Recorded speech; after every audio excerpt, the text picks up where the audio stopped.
पैसा से कभी सुकून नहीं मिलेगा। मैंने क्या कहा, वो अरबपति व्यापारी पटना का जो खरबों में खेलने वाला, गोल्ड का कारोबार करने वाला, अपनी पूरी कहानी खत्म कर दी। कौन सा टेंशन था उसके पास? मकान, गाड़ी, व्यापार, मार्केटिंग कॉम्प्लेक्स सब कुछ मौजूद है, मगर टेंशन, तनाव अलग अलग शक्ल होती है। किसी को इज्जत बचाने की फिक्र है, कोई अपनी बीवी से परेशान है, कोई अपने बच्चों से परेशान है, कोई अपने पड़ोसी से परेशान है, कोई रिश्तेदार से परेशान है। यह सजा है अल्लाह की तरफ से कि जमीन खुदा की है। अल्लाह की जमीन पे रह के ये बंदा अल्लाह रब्बुल इज्जत से के सामने मगरूर बन के रह रहा है। ये आसमान खुदा का है, यह सूरज खुदा के है, यह रात खुदा की बनाई हुई है। जमीन से फसलें अल्लाह उगाता है। अगर अल्लाह फसल ना उगाए तो बंदा तड़प तड़प के बगैर पानी की मछली की तरह मर जाए। बेशक। अगर अल्लाह हवा को गायब कर दे तो बंदे का जीना मुश्किल हो जाए। ये ऑक्सीजन कौन देता है जिससे मैं जिंदा रहता हूँ? ये समंदर का खारा पानी कौन आसमान पे ले जाके वहां से मीठा बना के बरसाता है जिसको मैं पीता हूँ? वो कौन है जो माँ के पेट में एक पानी के कतरे में नाक नक्शा बनाकर माँ का माहवारी खून रोककर मेरी ग़िज़ा का इंतजाम करके फिर माँ के शिकम से एक अजूबा इंसान बना के मुझको पैदा करता है? वह कौन है जो हमारे लिए फसलें पैदा करता है, फ्रूट्स पैदा करता है, वेजिटेबल्स पैदा करता है, माँ की खुश्क छाती में दूध देकर मेरी ग़िज़ा का इंतज़ाम करता है? जब 2 साल के बाद माँ का दूध बच्चे के लिए हराम हो जाता है, मगर जिस्म को दूध चाहिए तो अल्लाह ने उसका अल्टरनेट इंतज़ाम किया। बकरी का दूध, गाय का दूध, भैंस का दूध।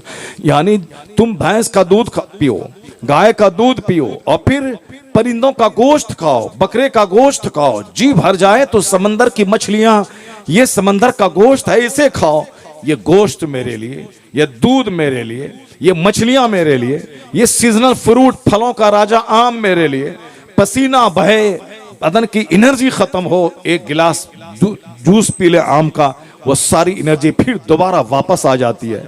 एक अनार खा लें साहब, कभी बीमार नहीं पड़े। एक सेब रोजाना खाएं, डॉक्टरों के पास आने जाने से बच जाएं।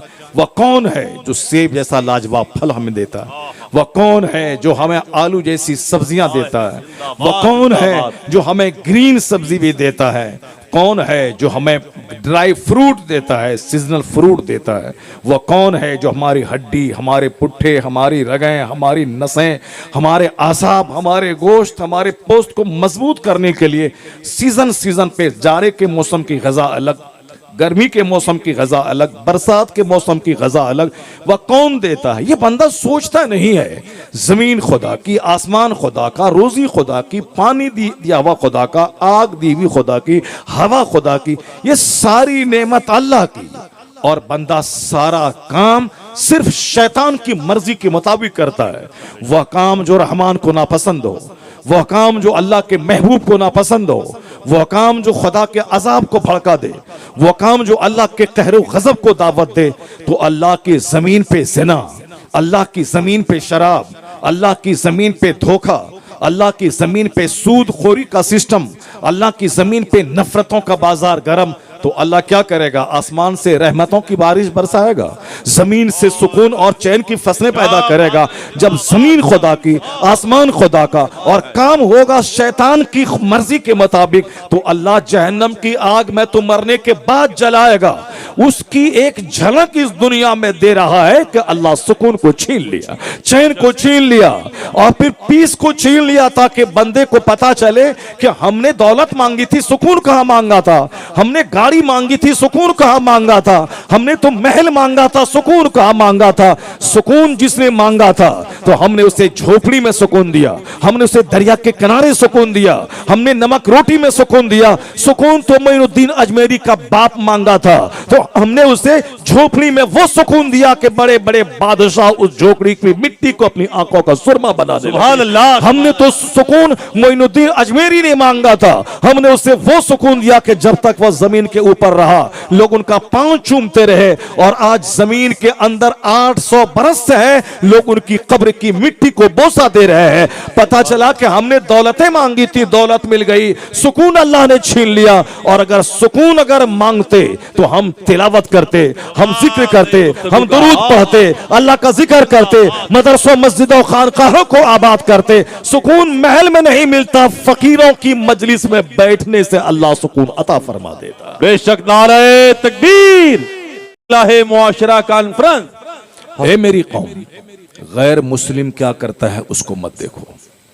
गैर मुस्लिम को मरने के बाद जन्नत की तमन्ना नहीं होती है। गैर मुस्लिम को मरने के बाद उसको जहन्नम की आग से बचने की ख्वाहिश नहीं होती है। बस यहीं खाओ पियो, इंजॉय करो, मौज मस्ती करो, मर जाओ। बस एक अकीदा उसका है कि मरने के बाद फिर दूसरे जन्म में आदमी जो अभी अच्छा करेगा वो मरने के बाद वो अच्छी शक्ल में पैदा होगा, अगर बुरा करेगा तो फिर वह जानवर गीदड़ खटिया की शक्ल में पैदा होगा। ये उसका अकीदा है ट्रांसफॉर्मेशन का। अकीदा कोई भी आदमी किस तरह का बना सकता है, मगर वो सच्चाई नहीं है। सच्चाई यही है कि इस दुनिया के बाद फिर दोबारा बंदा यहाँ पैदा नहीं होगा। इस दुनिया के बाद वो दुनिया का आगाज है जिसका कोई यौम इख्तिताम नहीं है, जहां सिर्फ बदला है, जहां अमल नहीं है। आज काम है, कल सिर्फ हिसाब होगा और बदला होगा। कल कोई वर्क नहीं, आज वर्क है और कल जजमेंट सुनाया जाएगा। और फिर यही कायनात का सिस्टम यही बताता है कि ऐसा ही होना चाहिए और ऐसा ही है। ये दुनिया काम की दुनिया, ये दुनिया इम्तिहान गाह है। ये दुनिया की सारी चीजें अल्लाह ने देख करके हमें आजमाइश में डाल दिया और इसी के काम पे जन्नत का इन्हिसार है और इसी दुनिया के काम पे जहन्नम का इन्हिसार है। जैसा आप यहाँ काम करेंगे मरने के बाद वैसा ही आपको इनाम मिलेगा। जिस तरह से आप जिएंगे, ये जीना आने वाली आग को दावत दे रहे हैं या फिर आने वाले बाग में जाने की आप तैयारी कर रहे हैं, इसी दुनिया पे डिपेंड करता है। ये दुनिया मजरतुल आखिरा है, ये दुनिया आखिरत की खेती है। ये इस्लामी अकीदा है, इस्लाम सिखाता है। कुरान शरीफ में 114 सूरतें हैं, हर सूरत में सिर्फ आखिरत की बात है। दुनिया की बातें कम है, सिर्फ आखिरत की बात है। सूरह फातिहा मालिक यौमिद्दीन यानी रोजे जजा का मालिक, owner of the day of judgement, यानी वो दिन जिस दिन फैसला होगा, इंसाफ होगा, पाई पाई का हिसाब होगा। सूरह जिलजाल पढ़ें, सिर्फ आखिरत की बात। इज़ा ज़ुलज़िलतिल अर्दु ज़िलज़ालहा व अखरजतिल अर्दु अस्क़ालहा व क़ालल इंसानु मा लहा, जिस दिन जमीन हिला दी जाएगी, जमीन अपने बोझ को निकाल के फेंक देगी। जिस दिन यह जमीन अपनी खबरें बताएंगी कि इसकी पीठ पे बैठकर चंद लोगों ने अल्लाह का जिक्र सुना, इस जमीन की पीठ पर बैठ के सजदा किया, या इस जमीन की पीठ पर बैठ के गीबत की मजलिस सजाई, या इस जमीन की पीठ पर ज़िना किया, शराब पिया, सूद के कारोबार कागज में लिखे गए। यह जमीन गवाही देगी सीसी कैमरा की तरह। इस जमीन को अल्लाह ने बनाया है इस तरह कि यौम इज़िन तुहद्दिसु अखबारहा, जिस दिन यह जमीन अपनी खबरें बताएंगे। इसलिए अल्लाह वाले इस जमीन को सजदों से भरते हैं। कोई अल्लाह वाले हैं जो 10-10 हजार मस्जिदों में उन्होंने सजदा किया है ताकि अब मस्जिदें गवाह रहे। वो जंगल जाते हैं, वो जंगल में सजदा करते हैं ताकि वो जंगल गवाह रहे। पेड़ पौधे को पकड़ के कलमा पढ़ते हैं, कलमा शहादत, कि मैं गवाही देता हूं कि सिवाय खुदा की कोई माबूद नहीं, और मैं गवाही देता हूं कि मोहम्मद अरबी अलैहिस्सलाम अल्लाह के बंदे, उसके रसूल है। ये दरख्त पकड़ के कहते ताकि दरख्त क़यामत के दिन गवाही दे। वह जमीन पे सजदा करते हैं ताकि जमीन गवाही दे। ये बताइए कि इसके बरक्स जो जमीन पर बैठकर गाने सुने हों, जो 2-4 घंटे तक रील देखे हों, उस रील में घिनौनी तस्वीरें देखे हों, जो रात के सन्नाटे में बैठकर यहां अल्लाह का जिक्र हो रहा है, और चंद छोकरे लुच्चे लफंगे जो दिन भर मोबाइल चलाए हैं फिर भी पेट नहीं भरा है उसका, और वह मोबाइल लेके बैठ करके उस कोने में जाकर रील देख रहे हैं। यहां कुरान बयान किया जा रहा है, हदीस बयान हो रही है, और वो वहां जाके रील देख रहा है। ये वो दिमाग है जो खराब हो चुका है, जिसके बारे में हुजूर ने कहा था 1400 साल पहले, आखिर जमाने में लोगों की अक्लें छीन ली जाएंगी, लोग पागल दीवाना हो जाएंगे। दीवाना ही तो है, रोजाना बदबख्त सोता था और आज जलसे के नाम पे जाकर तकदीर जगाने का वक्त आया है। ये मोबाइल लेके उस कोने में बैठा हुआ है, ये मोबाइल लेके बाजार में घूम रहा है, 1 लाख का मोबाइल लेके ये घूम रहा है। अमेरिका के लोग 10-10 लाख का मोबाइल लेके उस मोबाइल से वर्क करते हैं। इसी हिंदुस्तान में 22 साल का लड़का अभी 1 महीना पहले वह डीएम बन गया इसी मोबाइल का इस्तेमाल करके। जब उनसे पूछा गया कि तुम 22 साल में, यहां तो 38 साल की उम्र में लोग डीएम नहीं बन पाते हैं और साहब 10-10 बार 5-5 बार आईएएस एग्जाम देते हैं फिर भी नहीं निकाल पाते हैं, और तुम 22 साल की इस नन्ही सी उम्र में फर्स्ट अटेम्प्ट में, पहली कोशिश में ये आईएएस ऑफिसर बन गया, आईएएस निकालने में कामयाब हो गया। उनकी मां ने कहा था कि मेरा बेटा होली और दिवाली नहीं जानता था, सारा समाज होली मनाता था, मेरा बच्चा किताब पढ़ता था। समाज के सारे लोग दीपावली में पटाखा छोड़ते थे मगर मेरा बेटा इसी सीढ़ी पर बैठकर किताब पढ़ता था। जाहिर सी बात है, जो किताब का सच्चा आशिक और प्रेमी हो जाए और होली और दिवाली को नहीं जाने, वही बच्चा 22 साल की उम्र में अब डीएम बन गया पूरे हिंदुस्तान का। ये कोई ख्वाब नहीं है, इमेजिनेटिव बात नहीं है, कोई काल्पनिक बात नहीं, मगर रियल बात। कल मैं उसी कानपुर शहर में था, मैंने कहा तुम्हारे शहर का एक गैर मुस्लिम लड़का अगर वह 22 साल में डीएम बन सकता है, जब वह होली दिवाली सबको छोड़ दे, हमारे बच्चे आशिक बन गए हैं, हमारे बच्चे साहब वो गली कूचे के आशिक बन गए।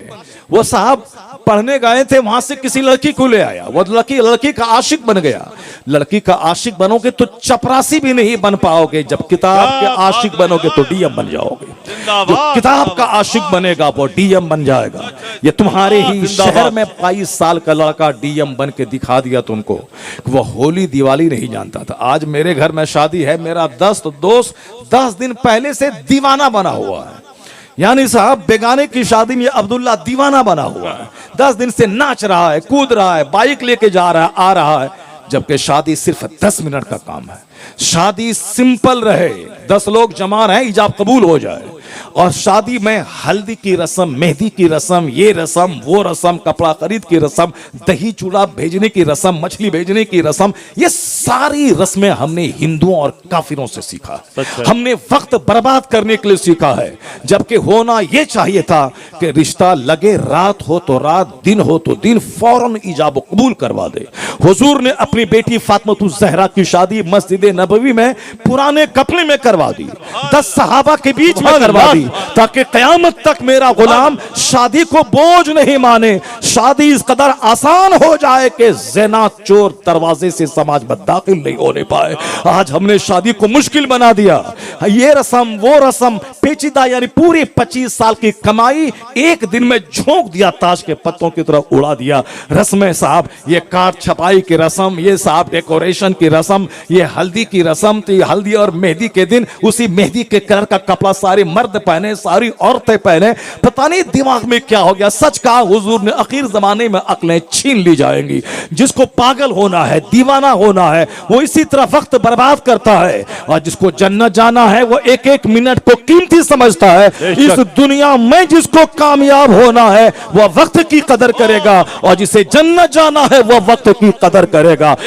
5 बजे अगर फजर का टाइम खत्म होता है तो 5 बजे फजर की नमाज नहीं होगी, 5 मिनट पहले नमाज का टाइम है, 5 मिनट के बाद नमाज का टाइम नहीं है। अगर 3:40 पे इफ्तार सहरी का आखिरी टाइम है तो 3:40 से पहले दाना पानी बीवी हलाल, और 3:40 के बाद वही बीवी मेरे लिए हराम, वही दाना मेरे लिए हराम, वही पानी मेरे लिए हराम। 1 मिनट पहले हलाल, 1 मिनट के बाद हराम, 1 मिनट पहले हराम, 1 मिनट के बाद हलाल। 6:10 पे इफ्तार का टाइम है, 6:10 से पहले वही पानी पीना मेरे लिए हराम है, और 6:10 के बाद वही पानी पीना मेरे लिए हलाल हो गया। तो 1 मिनट पहले हराम, 1 मिनट के बाद हलाल। ये बताइए, ये पंक्चुअलिटी, ये वक्त की पाबंदी जो इस्लाम सिखाता है, इससे जबरदस्त पाबंदी करने का पैगाम कौन सा मजहब देता है, जहां एक एक मिनट में हराम और हलाल की कहानी लिखी जा रही हो, ताकि मुसलमान इस रुए जमीन की सबसे कामयाब तरीन कौम हो, वह वक्त की कदर करे तो वहां जन्नत जाए, दुनिया में कामयाबी की राह पे अग्रसर हो जाए। सुभान अल्लाह, सुभान अल्लाह। दोनों जहान की कामयाबी उसके हिस्से में आती है जो वक्त की कदर करता है। और सबसे ज्यादा वक्त की बेकदरी अगर आज हो रही है तो सिर्फ हमारे यहां हो रही है। गैर मुस्लिमों के यहां अब तो बेदारी आ गई है। भले ही वो आखिरत पर विश्वास नहीं है, जन्नत जहन्नम पर विश्वास रही है, मगर इस दुनिया को खुशहाल बनाने के लिए जिन जिन नियमों का पालन करना जरूरी है उन नियमों पे वो चल रहे हैं। और जबकि हमारे यहाँ वो सारे नियम आखिरत से जुड़े हुए हैं ताकि तैयारी जन्नत की हो, मगर जन्नत मिले मरने के बाद, इस दुनिया में सुकून और चैन मिल जाए। जैसे नमाज का इनाम है जन्नत मरने के बाद, मगर इस दुनिया में उसका इनाम है कि जहां नमाज होगी वहां सेहत होगी, वहां तंदुरुस्ती होगी, वहां राहत मिलेगी, वहां फरहत मिलेगी। जो फजर की नमाज पढ़ेगा उसके चेहरे पे गैबी तौर पर अल्लाह एक नूर अता फरमा देगा। फजर की नमाज पढ़ने के बाद, तहज्जुद पढ़ने के बाद चेहरा हसीन हो जाता है। जन्नत मिलेगी मरने के बाद, इस दुनिया में चेहरे का हुस्न मिलेगा। फजर की नमाज का इनाम जन्नत मिलेगी मरने के बाद, मगर इस दुनिया में फजर की नमाज पढ़ने के बाद दिन भर चेहरा उसका फ्रेश रहेगा, वह तरोताजा रहेगा। फजर की नमाज पढ़ने के बाद जिस काम का आगाज होता है उस काम में अल्लाह बरकतें अता कर देता है, और जो फजर छोड़ के काम शुरू करेगा अल्लाह उसके चेहरे का नूर छीन लेता है, उसके चेहरे की ग्लेजिंग खत्म हो जाती है। अब आप बताएं कि नमाज पढ़ते हैं जन्नत के लिए, मगर इस दुनिया में टेम्पररी प्रोविजनल प्रॉफिट फायदा यह मिल रहा है कि चेहरा नूरानी हो जाता है, उसकी पेशानी चमकने लगती है, वह दिन भर हशास बशास रहता है, उसके काम में अल्लाह बरकतें अता कर देता है। जो जोहर की नमाज पढ़ेगा जन्नत मिलेगी मरने के बाद, इस दुनिया में इनाम यह मिलेगा कि अल्लाह ताला उसकी रोजी में बरकतें अता कर देता है। आज लोग हमारे यहाँ अभी 10 दिन से जबरदस्त बारिश हुई और खड़ी फसलें सब की सब गिर गई। मकई की खेती, जिसको आप मक्का की खेती कहते हैं, यह खेती पूरे सीमांचल जोन, पूरे बिहार की एक जबरदस्त खेती, यानी पैसे वाली खेती। धान है तो खाएंगे, गेहूं है तो खाएंगे, मगर माल कहां से आएगा? वह माल वाली जबरदस्त खेती। पिछले 25 साल से लोग मक्का की खेती कर रहे हैं। 1-1 हजार कुंटल, 2-2 हजार कुंटल, 500-500 कुंटल मजदूर किस्म के लोग दूसरों की खेत को पर खेती करके आधी करके वो साहब लाखों लाख रुपए कमा रहे हैं, जबरदस्त। मगर इस बार फसलें तबाह हो गई। अब फसल तैयारी का मौसम आया, इतनी जबरदस्त आंधी आई कि सारी फसलें सो गई। मैंने कहा हुजूर की हदीस है कि जो फसलें पानी में तबाह हो जाए या खुश्की में तबाह हो जाए वह ज़कात न देने की वजह से होता है। 10 केजी में 1 केजी निकालना है तो आप 1000 कुंटल मकई की फसल आपने पैदा की तो 1000 कुंटल में आप उश्र या निस्फ उश्र पानी खरीद के सिंचाई की गई है। 20 केजी में 1 केजी आप जोड़ लें कि आपके पास 500 केजी मकई ये बतौर ज़कात यानी बतौर उश्र आपको निकालना है। लेकिन आपने 50 केजी निकाला, सोचा बहुत निकाल दिया। हमने 50 केजी निकाला, सोचा बहुत निकाल दिया। 1 करोड़ में 2.5 लाख ज़कात निकालना फर्ज है। अगर 2.5 पैसा ओरिजिनल माल में मिला रहा तो देर या सवेर पूरे माल को तबाह बर्बाद कर डालेगा। 10 साल लगेगा कि हमारे पास माल है, मगर 11वें साल अचानक ऐसा अजाब आएगा कि पूरी कमर टूट जाएगी। बंदी की बुनियाद को अल्लाह काट के रख देता है। फसलें 10 साल खूब फसल हुई, उसके बाद अल्लाह ने सारी फसलें तबाह कर दी। लोग कहते हैं कि मौसम की खराबी की वजह से ऐसा हो गया। मुस्तफा कहते हैं इल्ला बेहब्सी ज़कात, जो माल खुश्की या तरी में तबाह होता है वह सिर्फ ज़कात ना देने की वजह से होता है। और हुजूर कहते हैं हस्सिनु अम्वालकुम बिज़्ज़कात व दावू मर्दाकुम बिस्सदका, अपने माल की ज़कात निकाल कर उसे मजबूत किले में बंद कर दो। जैसे एक मजबूत किले में माल बंद कर दो तो ना चोरी होगी ना डकैती होगी, उसी तरह हुजूर कहते हैं ज़कात निकाल दे, तेरा माल मजबूत किले में बंद हो जाएगा। अब मजबूत किले में बंद करने के लिए ज़कात निकालो। व दावू मरदाकुम बिस्सदका, और अपने मरीजों का इलाज सदका करके किया करो। आज लाखों लाख करोड़ों करोड़ रुपए इलाज के पीछे लोग खर्च कर रहे हैं। हुजूर ने क्या कहा? अपने बीमारों का इलाज सदका करके शुरू किया करो। सदका करने से अल्लाह का गजब ठंडा होता है। सदका करने से जिस बीमारी में 10,000 रुपए खर्च होते हैं वह 10 रुपए की दवाई से वो बीमारी अच्छी हो जाएगी। बीमारी का इलाज सदका करके करो। भले ही मेरी समझ में आए ना आए, मगर दुनिया वालों की समझ में बात अच्छी तरह आ रही है। अमेरिका का एक बहुत बड़ा बिलियनियर यानी खरबपति साहब, खरबपति बहुत बड़ा, the first richest man of America, America का पहला सबसे बड़ा मालदार आदमी जॉन डी रॉकफेलर, जिसकी खबरें हिंदुस्तान के अखबारात में आई। जॉन डी रॉकफेलर 50 साल की उम्र में उसको खतरनाक कैंसर हुआ, वह मरने के करीब पहुंच गया।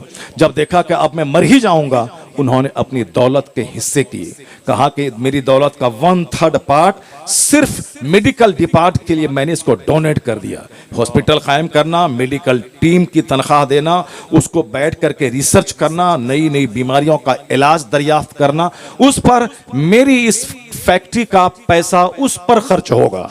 और एक पैसा स्कूल कॉलेज जहां गरीबों के बच्चे नहीं पढ़ पाए, महंगी तालीम नहीं हासिल कर सकें, उसके लिए ये फ्री स्कूल फ्री कॉलेज मेरी फैक्ट्री के पैसे से स्कूल चलेगा, उसमें गरीबों के बच्चे फ्री तालीम हासिल करेंगे। अब मरना ही है तो उन्होंने सोचा कि कुछ काम करके मर जाऊं। अपने पैसे का एक हिस्सा मेडिकल टीम की रिसर्च के लिए दे दिया, एक हिस्सा स्कूल कॉलेज के लिए दे दिया, उसके बाद जो बचा वो अपने बाल बच्चों के लिए, यानी पूरी दौलत को यतीमों, मिस्कीनों, फकीरों, मोहताजों, माजूरों, बीमारों के लिए उन्होंने डोनेट करना शुरू किया। 2-4 महीने के बाद ऐसा लगा कि पेट का खतरनाक कैंसर उसका आसान हो रहा है और वह मर्ज दूर हो रहा है, अपने आप को हल्का फुल्का स्वस्थ महसूस कर रहा है। डॉक्टर के पास 2-4 बार टेस्ट करवाया, डॉक्टर ने कहा कि वो कैंसर खत्म हो चुका है, वो कैंसर खत्म हो चुका है। उसके जो शख्स मरने वाला था वो शख्स जिंदा कब तक रहा? 98 ईयर्स, 98 साल की उम्र तक जिंदा रहा। और 50 साल में मरने वाला था। उसने दुनिया वालों से क्या कहा? इलाज के बहुत सारी तरीके हैं, होम्योपैथिक, एलोपैथिक, यूनानी जड़ी बूटी, इलाज के बहुत सारे तरीके हैं। उन तरीकों में से एक जबरदस्त तरीका चैरिटी यानी सदका करना है। सदका करना एक जबरदस्त तरीका है। वो कहते हैं कि मैं एक एग्जाम्पल हूं कि मैंने जब से सदका करना शुरू किया चैरिटी, तब से कैंसर जैसी खतरनाक बीमारी मेरी दूर हो गई। तो दुनिया वाले कहते हैं कि चैरिटी, सदका कैंसर और खतरनाक बीमारी का इलाज है। तो जहां नजर जॉन डी रॉकफेलर की आज गई है, जहां नजर अमेरिका के वैज्ञानिकों की आज गई है, वहां नजर मुस्तफा की 1500 साल पहले गई है कि हुजूर ने फरमाया, दावू मरदाकुम बिसदका, अपने मरीजों का इलाज सदका करके क्या करो। इसलिए आला हजरत की माने कोई थिंकर बड़ा नहीं, कोई रिसर्चर बड़ा नहीं, कोई बहुत बड़ा प्रोफेसर बड़ा नहीं, कोई डॉक्टर बड़ा नहीं, सबसे आला व औला हमारा नबी, सबसे बाला व वाला हमारा नबी, सारे ऊंचों में ऊंचा समझिए जिसे, है उस ऊंचे से ऊंचा हमारा नबी। नारे तकबीर, नारे रिसालत। जॉन डी रॉकफेलर, ये कोई कहानी नहीं है। रील पे, व्हाट्सएप पे रील घुमा घुमा के जो हमारे बंदे देख रहे हैं एंजॉय की खातिर, ये सिर्फ अपनी आंख को खराब कर रहे हैं, अपना दिमाग खराब कर रहे हैं, अपना वक्त बर्बाद कर रहे हैं। जितनी देर वो रील देखेंगे उतनी देर मगर 10 बार दुरूद पढ़ ले तो सेहत और रोजी में बरकत यहां मिलेगी, मरने के बाद मुस्तफा की शफात और जन्नत में मिलेगी। मगर बिला वजह टाइम बर्बाद करना, बिला वजह की बातें, बिला वजह वक्त को बर्बाद करना, कुछ सोच नहीं है कि जिंदगी का परिंदा महवे प्रवाज है। मैं बड़ी तेजी के साथ मौत की तरफ बढ़ रहा हूं, मैं बड़ी तेजी के साथ कब्र की तरफ बढ़ रहा हूं। जिस दिन मैं पैदा हुआ उसी दिन मेरी फुल उम्र है। उसके बाद जैसे एक दिन खत्म हुए तो जिंदगी से एक दिन खत्म हो गया, 1 साल चले गए तो जिंदगी से 1 साल खत्म हो गया। जैसे मैं 70 साल का हूं, 70 साल अल्लाह ने मेरी उम्र लिखी है, तो जिस दिन पैदा हुआ उसी दिन मैं 70 साल का हूं। लेकिन जैसे ही 1 साल खत्म हुए, अब मैं 70 साल का नहीं रहा, मैं 69 साल का रह गया। जिस दिन 10 साल मेरे हो गए, तो अब 70 में 10 साल माइनस हो गए, अब मैं 60 साल का रह गया। जिस दिन मैं 20 साल का हुआ उस दिन अब मेरी जिंदगी से 20 साल खत्म हो गए, अब मैं 50 इयर्स का रह गया। लोग कहते हैं ये बर्थडे मना रहे हैं। साहब मैं अपनी जिंदगी के 10 साल गुजार चुका, मैं 20 साल मेरी उम्र के हो गए, 20 साल अब मौत के ज्यादा करीब हो गए। इस तरीके से बर्थडे मनाएं कि अब मैं मौत के ज्यादा करीब हो गया हूं, अब मैं मेरी जिंदगी इख्तिताम के करीब जा रही है। तो बंदा का शऊर बेदार होगा, बंदा नेकियों में जल्दीबाजी करेगा, बंदा अपनी जिंदगी का एक लम्हा वो कीमती समझेगा। मगर हुजूर ने फरमाया है कि आखिर जमाने में लोगों की अक्लें छीन ली जाएंगी, लोग बिला वजह की बात करेंगे, लोग बिला वजह का काम करेंगे, लोग बिला वजह की सोच में लगे रहेंगे। जिंदगी का एक एक मिनट कीमती है, इसको काम में लगा दें। दुनिया में अगर डीएम बनना है तो 18 घंटे पढ़ना होगा। दुनिया में अगर डीएम ऑफिसर बनना है तो 12-12 घंटे स्टडी करनी होगी। यहाँ ऐसा नहीं होता इस दुनिया में कि लगा दें आम का पेड़, उसमें से लीची निकल जाए, हम बो दें गेहूं, वहां से बासमती चावल निकल जाए। नहीं होता ऐसा। ये दुनिया का सारा सिस्टम बताता है कि जैसी जमीन वैसी फसल, जैसा दरख्त वैसा फल। आम का पेड़ सेब नहीं देता है, आम ही देगा। सेब का पेड़ आम नहीं देगा, सेब ही देगा। आप आलू लगा दें, वहां से खीरा ककड़ी नहीं बल्कि आलू की ही पैदाइश होगी। क्या मतलब? जो जैसी जमीन वैसी फसल, जैसा दरख्त वैसा फल, जैसा बीज वैसा पौधा। और हमारे सोचने से नहीं होता, वो सारा एक नेचुरल सिस्टम है।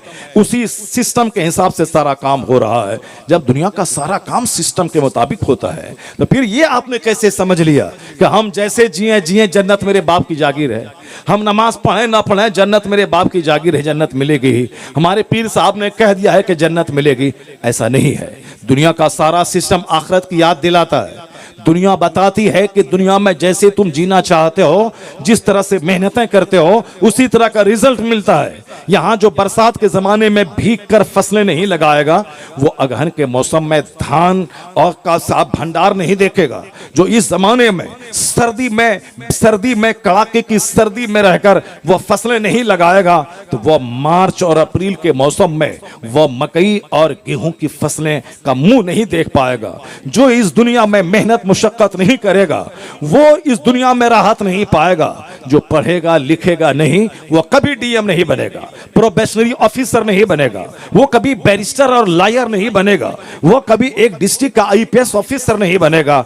जो जितनी ज्यादा मेहनतें करेगा, एक एम बनाएगा, उस एम को हासिल करने के लिए मेहनतें करेगा, एक वक्त ऐसा आएगा कि मेहनत रंग लाएगी और वो कामयाब हो जाएगा। यहाँ वो सिस्टम नहीं कि अजमेर शरीफ चले गए, बाबा मेरे बच्चे को डीएम बना दीजिए, अजमेर चले गए, बाबा हमको अरबपति बना दीजिए। नहीं होता है। धीरूभाई अंबानी को मेहनत करते करते अमेरिका में मजदूरी करते करते उन्होंने इतनी मेहनतें की कि हिंदुस्तान का आज रिचेस्ट मैन उसका बेटा मुकेश अंबानी बन गया।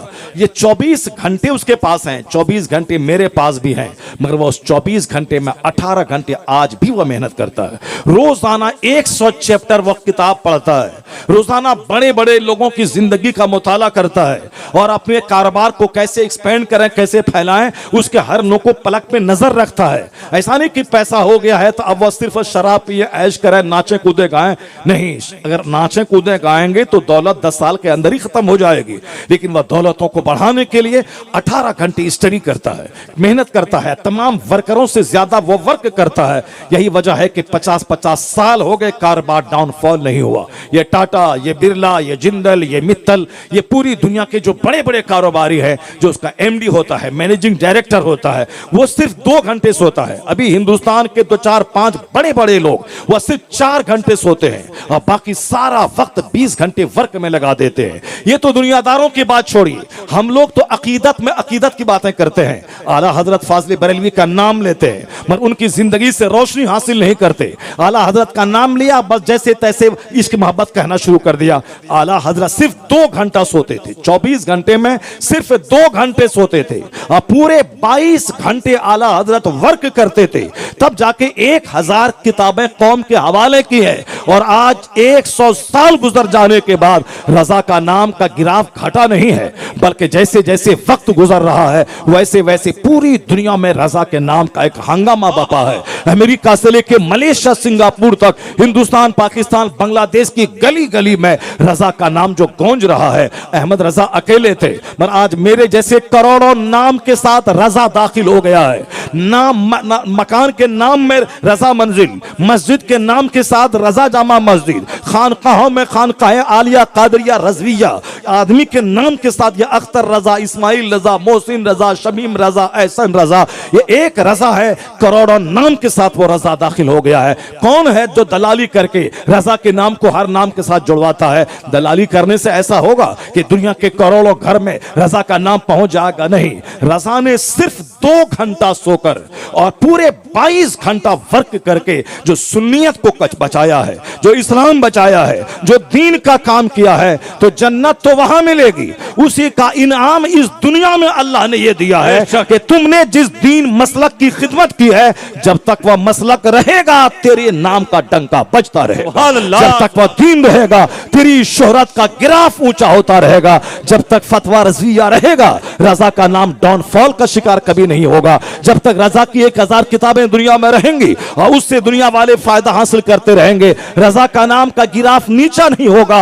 वक्त गुजरता जाएगा, हर वादी, हर गली, हर कूचे में रजा का नाम बुलंद होता रहेगा। क्यों? यह बुलंदी देने वाला अल्लाह है, जिनकी खिदमतों का इनाम दिया है। जिसको अल्लाह इज्जतें दे उसको कोई दबा नहीं सकता। नहीं देखा आपने ये देवबंद वाले रजा के दुश्मन, ये सहारनपुर वाले रजा के दुश्मन, ये अलीगढ़ का मॉडर्न पढ़ा लिखा रजा का दुश्मन, ये जाहिल खानकाहों के गद्दी नशी रजा का दुश्मन। ये रजा क्योंकि अहले तहकीक है, वो मुहक्किक है, मुतब्बिर है, इसलिए जो अहले इल्म है वो रजा की कद्र करते हैं। लेकिन जिसको नमाज नहीं पढ़ना है, सिर्फ ढोल पीटना है, जिसको साफ ढोल बजाना है, जिसको अखाड़ा उखाड़ना है, जिसको सिर्फ ताजिया उठाना है, वो तो रजा के नाम से चिढ़ेगा ही। रजा से प्यार वो करेगा जिसको किताब से प्यार है, जिसको इल्म से प्यार है, जिसको इल्म और किताबत से प्यार है, वो रजा से मोहब्बत करेगा। और जो इल्म नहीं इसके पास है वह ढोल से प्यार करेगा, वो अखाड़े से प्यार करेगा, वो ताजिया से प्यार करेगा, वो साहब लंगर से प्यार करेगा, वह गुस्ले कब्र को धो धो के पी करके उससे प्यार करेगा,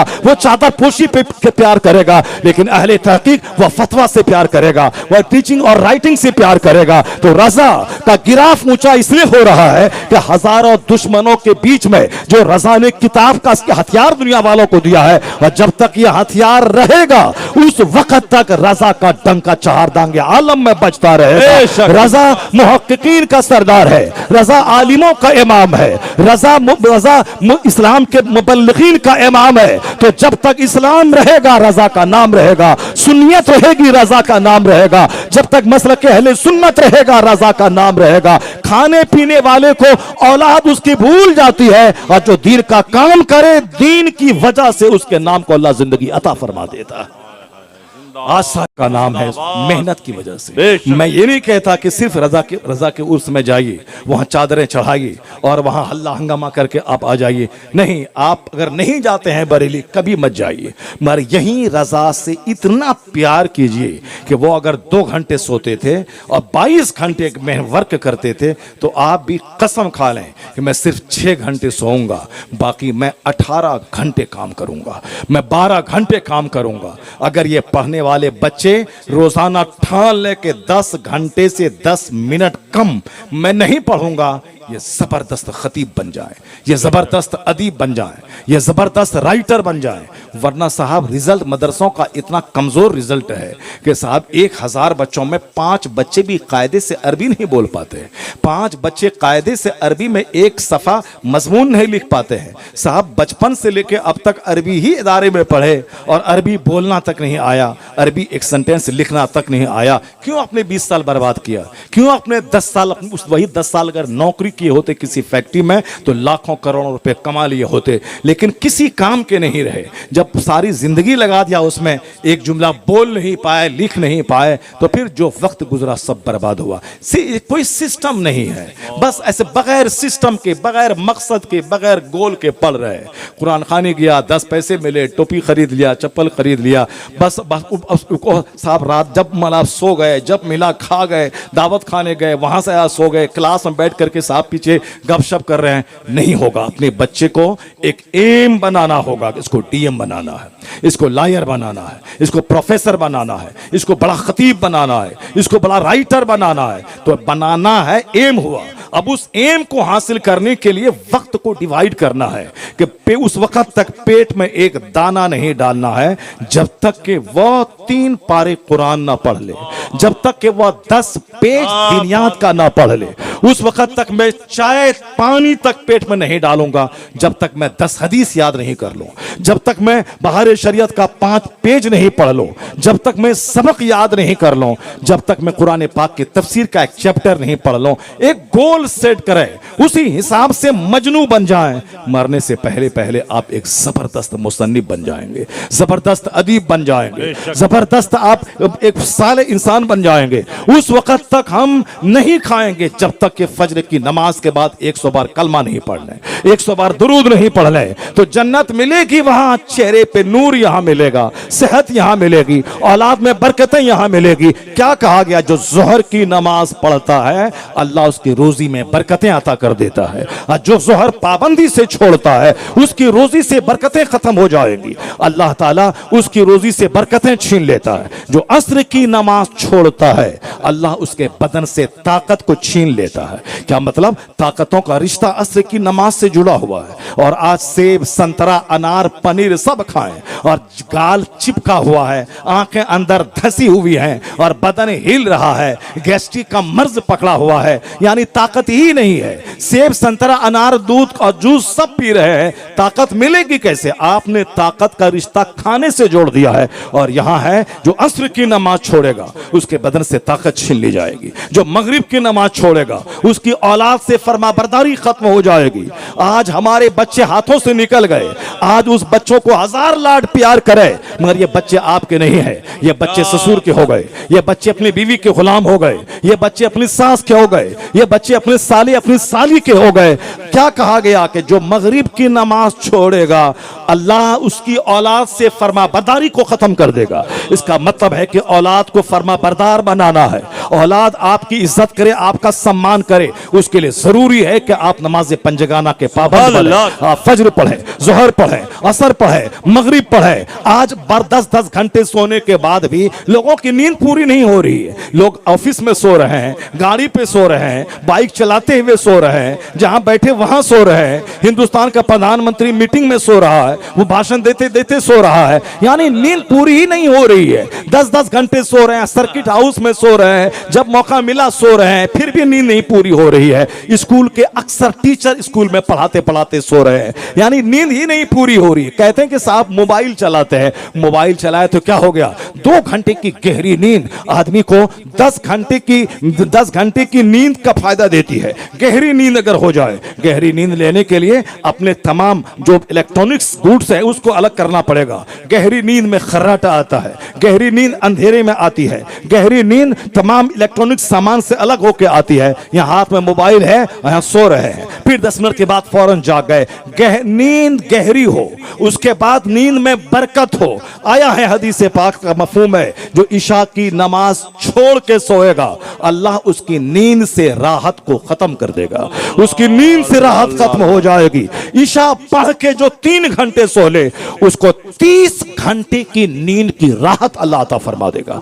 इशा की नमाज के बाद सो जाए, फौरन सो जाए, तहज्जुद के लिए उठ जाए, फजर से पहले थोड़ा सा सो जाए, यानी नींद में ब्रेक लगना चाहिए। सोए हैं फिर नमाज के लिए उठें, फिर सो जाएं, फिर उसके बाद फजर के लिए उठें।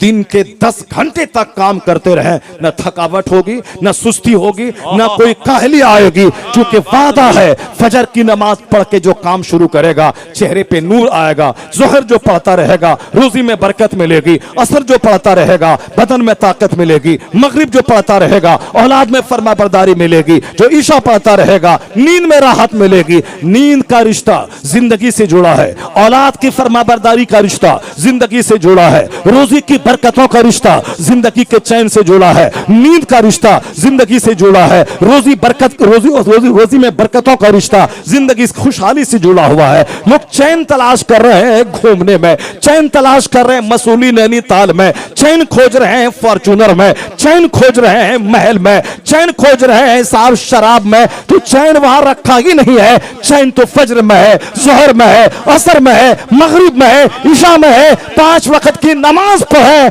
अल्लाह 24 घंटे में राहत अता करेगा, मरे तो गुनाहों को माफ करके जन्नतुल फिरदौस अता करेगा। हदीस में आया है कि अगर तुम्हारे दरवाजे पर एक दरिया हो, नहर हो, तुम उसमें 5 बार नहाओ, क्या मैल कुचैल में से कोई चीज बाकी रहेगी? हल यबका मिन दरनिही मिन शै, क्या मैल कुचैल में से कोई चीज बाकी रहेगी? कहा गया नहीं या रसूल अल्लाह। आका फरमाते हैं कज़ालिका मसलुस सलवातिल खम्स, यही मिसाल 5 वक्त की नमाजों की है। यमहुल्लाहु बिहिन्नल खताया, अल्लाह ताला इसके जरिए गुनाहों को मिटा देता है। लेकिन दाढ़ी है, नमाज नहीं है। क्यों साहब? दाढ़ी किस काम के लिए है? जब नमाज ही नहीं है तो फिर दाढ़ी रखना उतना बड़ा फ़र्ज नहीं है जितना बड़ा फ़र्ज नमाज पंजगाना पढ़ना है। अमामा बांधना फ़र्ज वाजिब नहीं है, नमाज पढ़ना फ़र्ज है। पंजाबी जुब्बा झाड़ना फर्ज वाजिब नहीं है, नमाज पढ़ना फर्ज है। पंजाबी है नमाज ही नहीं है, टोपी है नमाज ही नहीं है, जुब्बा है नमाज ही नहीं है, दाढ़ी है नमाज ही नहीं है। इसका मतलब है कि यह बंदा नमाज की अहमियत नहीं समझ रहा, इस्लाम की रूह नहीं जान रहा, ये सिर्फ ज़ाहिरी दिखावे पे काम कर रहा है। चूंकि दाढ़ी 2 रुपया कमाने का जरिया है, पगड़ी टोपी 2 रुपया कमाने का जरिया है, ये जुब्बा 2 रुपये कमाने का जरिया है। तो जिससे 2 रुपये आता हो, पैंट शर्ट पहन करके वो आएगा तो कोई पूछेगा नहीं, जुब्बा पहन के आएगा तो पूछेगा। इसलिए 2 रुपये कमाने के लिए जुब्बा है। लेकिन जिस दिन उसका ज़मीर जाग जाएगा, उस दिन घर से बेटे का जनाजा निकले तो भी नमाज नहीं छूटेगी, जिस दिन बेटी की बारात आए तो भी नमाज ना छूटेगी। बहुत पुरानी बात तो छोड़िए, अभी करंट 100 साल के अंदर की बात है।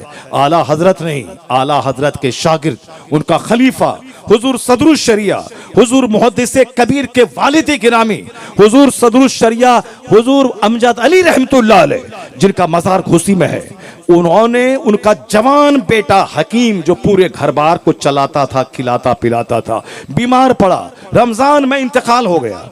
हुजूर सदरुल शरिया मस्जिद में नमाज पढ़ रहे थे, तरावी की नमाज पढ़ रहे थे। खबर मिली कि हकीम साहब का इंतकाल हो गया।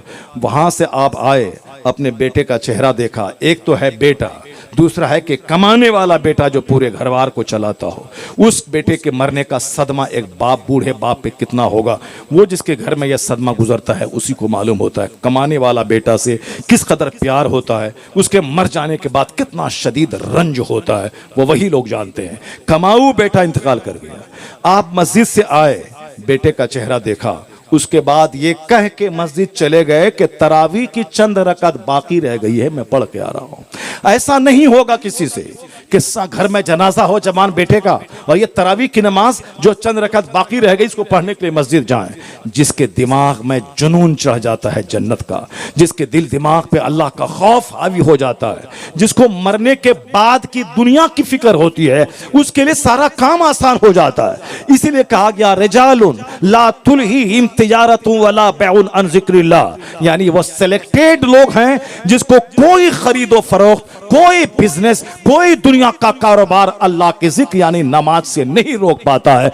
अगर दिमाग पे चढ़ जाए अल्लाह का खौफ, रसूल पाक की सच्ची मोहब्बत, तो वह फर्ज को फर्ज समझेगा, नफल को नफल समझेगा, वाजिब को वाजिब समझेगा, सुन्नत को सुन्नत समझेगा। वो नहीं समझेगा कि मुस्तफा के गुस्ताखों के खिलाफ हमें जुलूस निकालना है तो आदमी दाढ़ी टोपी की मौजूदगी में क्या कहता है कि हमें पेट को कहां ले जाओ या रोजी रोटी को कहां ले जाओ। अगर मैं जुलूस निकालूंगा तो मेरी नौकरी चली जाएगी, नौकरी जाएगी तो मेरे बाल बच्चे क्या खाएंगे। ये बात वो कहता है जिसकी रोजी रोटी मदरसे से जुड़ी हुई है, जो दाढ़ी जुब्बा दस्तार दे साफ चमका रहा है, वो मगर इस्लाम उसके दिल में नहीं घुसा। वो कैसे लोग थे कि जान रहे या जाए मगर मुस्तफा के गुस्ताखों से कोई समझौता नहीं होगा। हुजूर जान से प्यारे हैं, औलाद से प्यारे हैं, सारी कायनात से प्यारे हैं। यहाँ नौकरी और पेट दिखा रहा है कि अगर हम एहतजाज करेंगे, प्रोटेस्ट करेंगे तो मेरी नौकरी खतरे में पड़ जाएगी। इसका मतलब है वह सिर्फ जबान से पढ़ता है ला युमिनु अहदुकुम हत्ता अकून अहब्बु इलैहि मिन वालिदिही व वलदिही वन्नास से अजमईन, यानी माँ बाप औलाद जान सबसे ज्यादा मुस्तफा जब तक प्यारे ना हो जाए उस वक्त तक बंदा कामिल मोमिन नहीं हो सकता है। ये सिर्फ जबान बोल रही है, लेकिन अब यहाँ वक्त आया है प्रैक्टिकल में साबित करने का। उसको तो ये कहना चाहिए था नौकरी रहे या जाए मगर मुस्तफा के गुस्ताखों से कोई समझौता नहीं होगा। दूध से मक्खी की तरह उसको दिल से निकाल के फेंक दिया जाएगा। ये आला हजरत की बातें सिर्फ एक किताब में रहती हैं। मैंने एक मिसाल दिया, नमाज रोजे से बड़ा फर्ज है, नमाज हज से बड़ा फर्ज है, नमाज ज़कात से बड़ा फर्ज है। ज़कात सब पर फर्ज नहीं है, नमाज सब पर फर्ज।